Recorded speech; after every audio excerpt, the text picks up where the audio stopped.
Good evening, I'm Helena Savage, and I'm reporting this special tribute to Claude Debussy, musical prodigy, on what 146th birthday.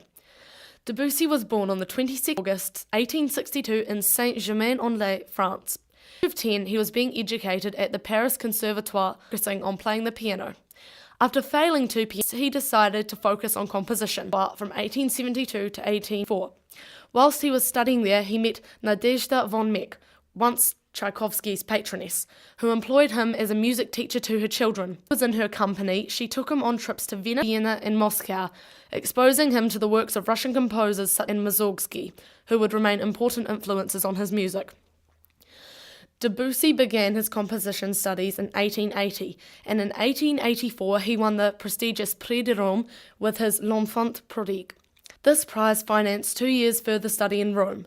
This period proved to be very eventful and fertile for the young composer. Trips to Bayreuth and the exhibition of 1889 established his determination to move away from the musical influence of Richard Wagner and the music of Eastern composers.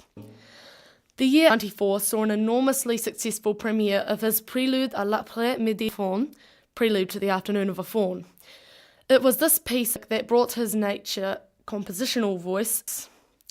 His opera Pelléas et Mélisande, which he completed the following year, would also become a sensation, at its first performance in 1902. The spectacular impact that these two works had on audiences gave Debussy widespread recognition and frequent attacks from the music critics who failed to appreciate his impressionistic style. By this time, he had himself as a leading figure in French music. Debussy wrote in almost every genre, adapting his intricate compositional language to the demands of each. His orchestral works, of which Prélude à l'après-midi d'un faun and La Mer, the Sea, which was written in 1905, are the most familiar, established him as a master of instrumental colour and texture. This attention to the tone and colour of his music, his layering sound upon sound so that they could blend to form a greater evocative whole that linked Debussy in the public mind to the Impressionist painters. His piano masterpieces were composed in 1910 and 1913.